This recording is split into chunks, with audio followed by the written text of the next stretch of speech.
Petite vidéo comme d'habitude, et ça sera sur l'association Nemesis. Je pense que beaucoup d'entre vous savez que Yona, qui fait partie du groupe Nemesis, s'est fait arrêter pour des raisons un peu ubuesques, bizarres. Mais bon, du coup, on va en parler. Et puis, bien sûr, comme d'habitude, je donnerai mon point de vue sur la situation. À tout de suite.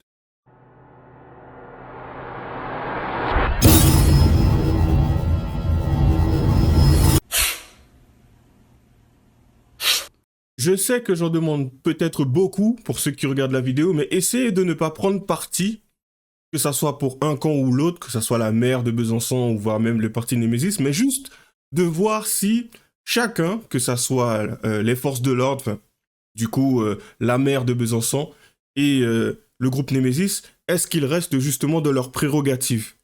Voir si en fait l'association était dans son droit et si la mère en question était dans son droit d'agir ainsi. Donc voilà, voir les abus et là où les choses semblent correctes. On commence. D'abord, c'était quoi à Besançon cette manifestation? Pourquoi et pour quelle cause? Alors nous, on s'est fait connaître en multipliant les happenings médiatiques. On s'est bien rendu compte que les médias ne voudraient pas forcément parler des causes que l'on défend. C'est-à-dire que nous, on est une association féministe, on libère la parole des femmes et on s'est rendu compte qu'il y avait parfois certaines choses qui étaient tues par les autres associations féministes, à savoir que dans certains cas de violence, il y a une surreprésentation des personnes étrangères dans les faits de violence. On ne dénonce pas que ça, mais ça en fait partie. Non, bien sûr. Parce que les violeurs ne sont pas tous étrangers, il faut le dire et le répéter. Hein. Évidemment. Ouais. Mais dans certains cas, notamment les viols de prédation dans la rue, c'est le cas. Et nous, notre objectif en tant qu'association, on travaille dessus depuis bientôt 5 ans, est de proposer des solutions telles que l'application des OQTF, puisqu'on retrouve dans les faits notamment de viols et d'agressions sexuelles des personnes qui sont sous OQTF. Donc... Déjà, juste pour ça, comment on peut avoir des personnes qui sont contre? C'est juste... Admettons, c'est vrai qu'il y avait une émission, TPMP, qui avait fait venir des personnes sous OQTF, des étudiants, qui plus est. Et en fait, ces étudiants-là étaient sous OQTF pour des raisons un peu stupides, un peu bizarres. Et qu'en fin de compte, ce n'est pas quelque chose qui devrait être appliqué à tous. Mais après, vous savez, c'est un peu bizarre de dire ça. C'est un peu moche, mais dans plusieurs situations, tu sais, on se retrouve à se confronter à certaines difficultés. Ça peut être compliqué à gérer au quotidien, mais ça fait partie de la vie. C'est-à-dire qu'à partir du moment où tu fais quelque chose, il y a une chose qui te tombe dessus. Ce n'est pas de ton fait. Le but est de composer avec. Après, te rendre compte que ça soit parce que certaines personnes te voient d'une autre manière ou autre et tout, ok, mais ça ne t'empêchera pas de vivre. Ça ne t'empêchera pas de vivre. Petite digression, mais juste pour dire qu'il y a des OQTF bien, il y a des OQTF qui ne le sont pas, mais à un moment donné, quand une personne commet un acte répréhensible, je suis désolé, t'as joué, tu t'es fait attraper, t'as perdu. À un moment donné, la loi est appliquée. Ou plutôt, elle devrait l'être. Apparemment, parfois, ce n'est pas le cas. Parfois, il y en a certains qui ne font rien, qui sont là tranquilles, qui essayent de s'insérer, qui se font avoir, et d'autres qui font tout et n'importe quoi, et qu'on laisse faire. On voit très bien qu'en dessous, il y a quelque chose de bizarre qui se passe. On le verra normalement dans le magazine qui est sorti au kiosque avec Livre Noir. Mais bon, ça c'est un autre sujet. On continue. Donc nous, on a décidé, c'est des sujets qui sont très tabous, notamment aujourd'hui dans les milieux féministes où règne une idéologie plutôt d'extrême gauche.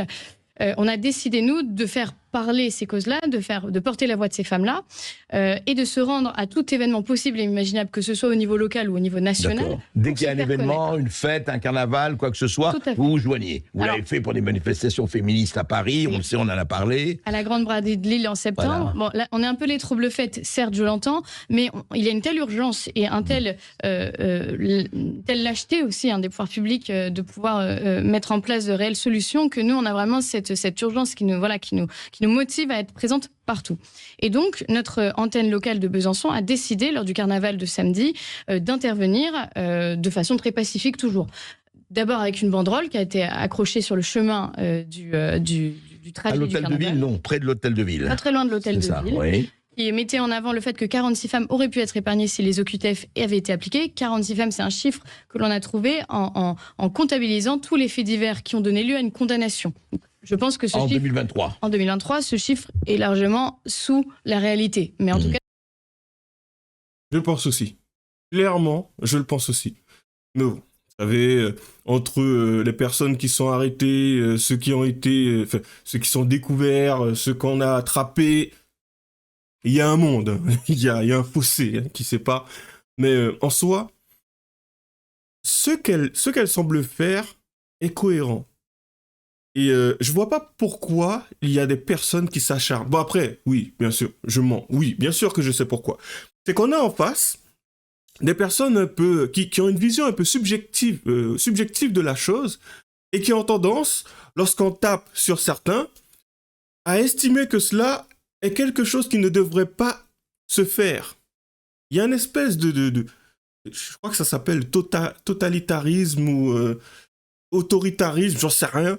Mais en tout cas, il y a des personnes, je sais pas comment ces personnes se voient, à qui ils s'associent, mais parmi la gauche, il y a des personnes qui vont venir et qui vous diront « Oui, mais ça ne doit pas être fait. Vous n'avez pas le droit, vous ne devez pas faire. » Et elle est là assez souvent ma problématique, c'est que à partir du moment où quelque chose est cohérent, à partir du moment où la personne reste dans ses prérogatives, je ne te dis pas d'accepter, mais je vois pas quel est l'intérêt d'aller agresser, entre parenthèses, ces personnes. Parce qu'en fait, elles se sont déjà faites agresser.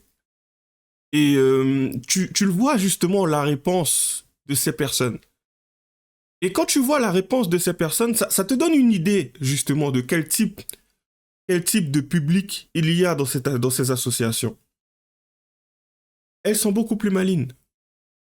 Et c'est ça qui est intéressant. En général, c'est ce type de femme qui est intéressant. Mais elles sont beaucoup plus malines.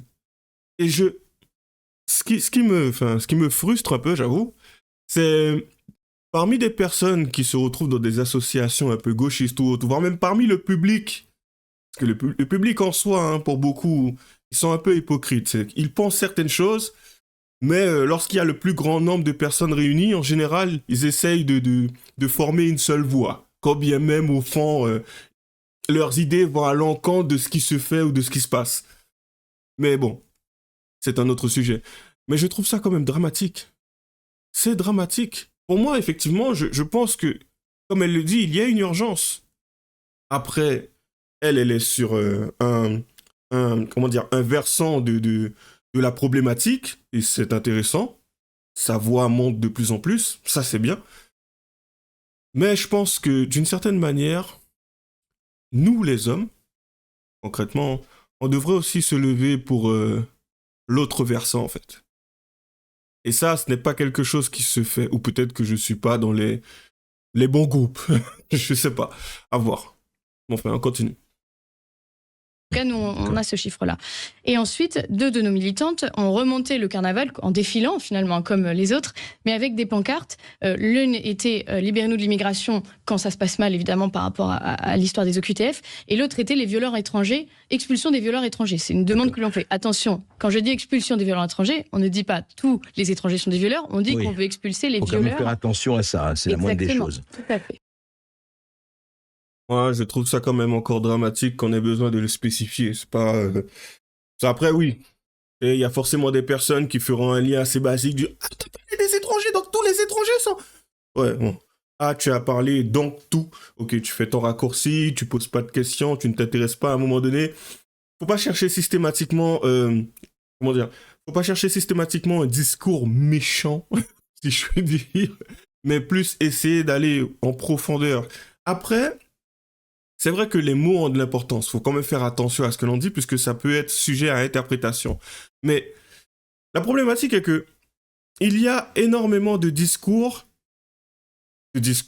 émis, et il y a énormément d'interprétations, quand bien même il y a des statistiques, quand bien même il y a des vérités, enfin, ce que je pourrais appeler des vérités, des choses vérifiées, des discours vérifiés. Il y aura forcément des personnes dans ce lot qui serait capable de te dire « Non, ce n'est pas ce que tu dis. » Que voulez-vous? Que voulez-vous faire? Le déni, c'est quelque chose. Après, est-ce que la personne est réellement dans le déni ou son but est de décrédibiliser ton discours? Dans ce genre de situation, en général, je pense pas que le déni ait sa place. Je pense qu'en fait, on a réellement, je parle pas de son association à elle, je parle plutôt des personnes qui sont du côté gauche. On a vraiment des personnes qui savent ce qu'elles font. Et il est là le problème. Ces personnes savent ce qu'elles font, et du coup, elles le font en toute âme et conscience. Certes, son but n'est pas d'avoir un discours cohérent, son but est de faire en sorte que tu aies l'air totalement à l'ouest. C'est tout. Si ton discours n'est pas assimilé, n'est pas accepté par l'ensemble, et qu'il est vu comme une folie, elle a gagné. C'est tout bénef. Puisque beaucoup de personnes n'accordent pas d'importance à la cohérence. Beaucoup de personnes n'accordent pas d'importance au raisonnement. Beaucoup de personnes ont cette fâcheuse manie de faire des raccourcis. Il m'arrive aussi de faire des raccourcis.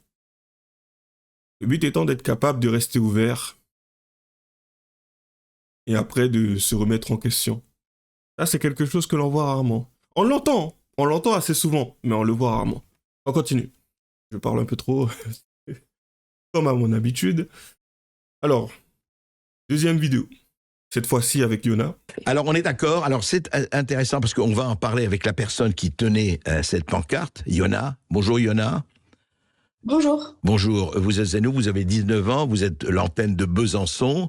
Alors, qu'est-ce qui s'est passé pour vous? Parce que vous avez fait 10 heures de garde à vue. Pourquoi? À cause de cette pancarte? Qu'est-ce qui s'est passé? Racontez-nous. En fait, ce qui s'est passé, c'est que on est allé montrer ces pancartes qui étaient devant la tribune où se trouvait la maire de la ville. Oui. Et elle n'a pas vraiment apprécié qu'on vienne perturber son super carnaval, je pense, puisque dans la foulée, elle a tweeté sur le réseau social X, anciennement Twitter, que elle porterait plainte contre nous.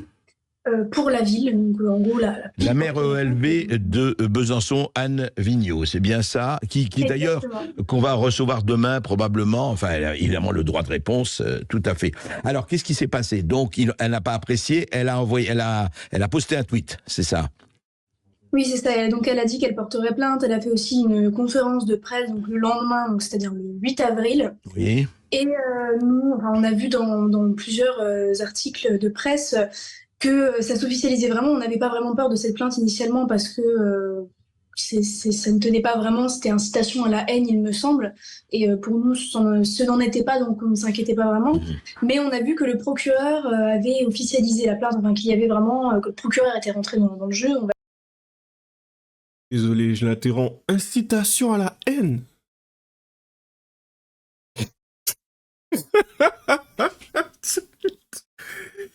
Incitation à la haine. Incitation à la haine. Je crois qu'en Guyane, on a fait pire que ça. Bon, que des pancartes et tout. Incitation à la haine. En fait, ok. On va essayer de voir la chose. Deux filles ont des pancartes. Et concrètement, les pancartes en soi, c'était pas un truc de fou. J'aurais peut-être dû regarder aussi. Peut-être que non. Même pas. Non, bon, c'est pas grave. Vous voulez revoir la pancarte? Qu'on va on remettra à partir de là. Et incitation à la haine. Ok. Moi, je trouve ça un peu chaud quand même. Et il me semblait que dedans, c'était juste marqué violeur étranger, ou étranger et violeur dehors, enfin, sous OQTF, dehors ou quelque chose comme ça. Corrigez-moi si je me trompe. Mais concrètement, en soi, ça a du sens, surtout si les personnes sont sous OQTF. En fait, ce n'est pas problématique de juste relayer ce genre de choses. En fait, on a un peu, enfin, la mairesse, parce que ça se dit, la mairesse en question, on a quelqu'un d'un peu, je pense que ça doit être une femme un peu passive sur pas mal d'aspects. C'est quand même un peu bizarre, du coup, sa réaction par rapport à cela, puisque ça montre aussi, bien sûr, le parti dans lequel elle doit être. Mais, comme je l'ai dit, on a souvent des personnes qui essayent de décrédibiliser d'autres personnes, bien sûr, d'autres individus et certaines situations. Et en soi, comme je vous ai dit, le mouvement en soi, pour moi, c'est une urgence. Enfin, ce qu'ils font, ce qu'elles prônent, c'est une urgence. Mais pour ce qui est de la mairesse en question, pourquoi réagir ainsi pour deux fillettes, avec des pancartes, qui disent concrètement quelque chose qui est vrai, qui est réaliste. C'est la vérité, en somme. C'est au QTF, voilà, quoi. Tu dois quitter le territoire. Mais, je sais pas. En fait, si, je pense avoir ma petite idée sur la question. C'est qu'on a quelqu'un qui, en somme, a cette fâcheuse habitude d'être touché. Et aussi, je pense qu'il doit avoir une pression derrière elle, mine de rien, puisque elle se doit de montrer sa position entre la droite et la gauche, je pense. Et du coup, elle a voulu appliquer quelque chose, mettre en place quelque chose. En fait, non, je vois pas. Je veux réfléchir, je ne vois pas. Ça n'a pas de sens. Ça n'a pas de sens. C'est juste anormal. On continue. Recevoir demain, probablement, enfin, évidemment. 8 avril. Oui. Et nous, on a vu dans plusieurs articles de presse que ça s'officialisait vraiment. On n'avait pas vraiment peur de cette plainte initialement parce que ça ne tenait pas vraiment. C'était incitation à la haine, il me semble. Et pour nous, ce n'en était pas, donc on ne s'inquiétait pas vraiment. Mais on a vu que le procureur avait officialisé la plainte, enfin qu'il y avait vraiment, que le procureur était rentré dans le jeu, on va dire, et que donc ça devenait vraiment sérieux. Et donc c'est la veille, avant-hier soir, que moi j'ai découvert que j'irais, pas que j'irais en garde à vue. Initialement, je pensais assister à une audition libre qui est. On vous a convoqué à une audition libre, c'est ça? Voilà, c'est ça. On m'a convoqué donc pour 8h30. Et moi j'arrive le matin en pensant que c'est une audition. Et où ça se passait où? C'est convoqué par qui? Vous étiez convoqué? Je suis convoquée au commissariat de Besançon. C'est ça, d'accord. Donc vous arrivez là-bas? Vous arrivez au commissariat, oui. Oui, tout à fait. Donc j'arrive au commissariat en pensant que c'est une audition libre, donc beaucoup plus, sereine qu'une audition qui ne l'est pas, puisque quand j'arrive, je vois un dossier garde à vue sur le bureau, et le policier qui m'explique que en effet, même s'il a voulu, même si lui ne voulait pas m'envoyer en garde à vue, le procureur en personne a vraiment insisté pour que ce ne soit pas une audition libre et que je finisse en garde à vue. D'accord. Donc ma garde à vue, elle a commencé à 8h20. Et voilà, après toute la journée, j'ai eu des dépositions à faire. On m'a demandé ce qui s'était passé, pourquoi du comment, si j'incitais à la haine raciale. Évidemment, je répondais que non, ça n'avait aucun rapport. Et comme Alice vient de le dire, pour nous, violeurs étrangers dehors, ça ne veut pas du tout dire que tous les étrangers sont des violeurs, mais que ceux qui le sont ne devraient pas être sur le territoire français. Et voilà. Et de ce point, on est, comme je l'ai dit, besoin de préciser qu'il ne s'agisse pas, bon après effectivement les mots ont un sens, mais il y a quand même différentes interprétations et quand la personne est réellement intéressée, il suffit de lui poser la question. Bien souvent aujourd'hui la communication est rompue. En tout cas, les personnes, je pense que la mairesse doit être de gauche. En général, les personnes étant de gauche n'aiment pas discuter, tu vois, c'est comme ça, point barre. J'y ai déjà été confronté, c'est compliqué. C'est à base de oui, mais alors je t'explique. Non, tu as dit ça, c'est ça. D'accord. Je discute pas. Vous savez, la personne s'est déjà fait sa propre opinion. En général, elle me dit ce que j'ai fait. Elle va me poser des questions. Et en plus de ça, elle va répondre à ces questions. C'est plus un monologue qu'une conversation, qu'un échange. Donc, quand vous vous retrouvez face à un individu pareil, vous laissez couler. C'est quelqu'un qui vit à travers ce qu'elle ressent. Donc, pour elle, c'est ça, point barre. Comme diraient beaucoup de personnes, il n'y a pas de débat. Ça n'a jamais eu de sens. J'ai jamais trouvé ça sensé de dire ce genre de choses. Si, il y a toujours matière à débattre. Sauf quand tu dis quelque chose de... Ben bon, mais il y a toujours matière à débattre. Il y a forcément quelque chose à dire ou à redire. Donc voilà. Après, la personne qui ne veut pas discuter, en général, elle te dira tout simplement, il n'y a pas de débat. Bon, on laisse les stupidités pour les personnes plus ou moins... Voilà. Et du coup, dans ce genre de situation, je suis désolé, mais c'est vrai que je m'emporte un peu. Mais pour moi, c'est le premier groupe féministe auquel j'adhère. Après, je pense que si à un moment donné, je discute et tout, je vais dans les tréfonds, je m'y intéresse, il y aura forcément des choses pour lesquelles je ne serai pas d'accord. On peut pas être d'accord sur tout. Mais ce groupe-là, j'adhère. Nemesis, j'adhère. Si à un moment donné, j'ai l'occasion j'y vais. Mais en somme, c'est juste... En fait, pour moi, c'est juste anormal. C'est gros, cette mairesse-là, je vais surveiller Sud Radio et peut-être que je ferai une vidéo sur sa réponse. Je suis curieux de voir sa réponse. Je suis curieux de voir sa réponse. C'est toujours intéressant. Si c'est juste pour oui, non, je ne veux pas que. Rien à foutre de ce que tu veux ou pas. À un moment donné, enfin, tu es mairesse. Enfin, je pense que ce qui est intéressant, c'est ce que tu dois faire pour le peuple français. Et à partir du moment où tu mélanges un étranger, c'est un étranger. Quand bien même le mec, il vient, il sort de son pays, il fait exactement ce qu'il recherche, le but étant d'atteindre son objectif. S'il cherche à être français, il n'est pas encore français. Donc en soi, il sera traité comme un étranger. Et encore, ça va bien au-delà de ça. C'est souvent des personnes qui sont étrangers, qui deviennent français, continuent à agir comme, ou à vivre comme un étranger, et même pas à la française. Donc. C'est même beaucoup plus profond que ça, et beaucoup plus problématique que ça. Enfin, je crois que, oui, il y a eu une perquisition chez elle. Regarde la vidéo.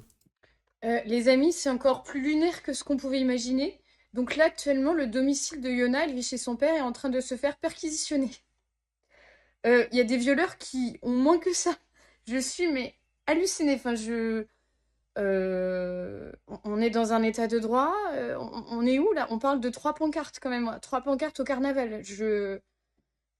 Lunaire. Lunaire. Je sais pas dans quel état on vit exactement, là, mais le totalitarisme ne vient pas de la droite, hein, visiblement. Après, petit quelque chose Les amis, c'est encore... petit quelque chose à spécifier. À un moment donné, Yona expliquait que, bon, elle est arrivée, de base, elle devait se faire auditionner, et que, en fin de compte, elle est partie en garde à vue. Quand j'y pense, elle a expliqué que le policier en question ne voulait pas, lui, il souhaitait pas la mettre en garde à vue, mais c'est une décision du procureur. Donc, à un moment donné, soit il applique, soit il perd son travail. Donc, je pense pas qu'en fait, quand les forces de l'ordre soient dans l'histoire, concrètement. Eux, ce sont que des exécutants, à un moment donné. Et du coup, le problème serait plus sur le procureur et la mairesse. Je pense qu'il y a une petite enquête à faire à ce niveau-là, même au niveau de la justice, parce que c'est un peu louche tout ce qui se passe. Bon, livre noir, peut-être, qui sait, il y aura 2-3 petites choses.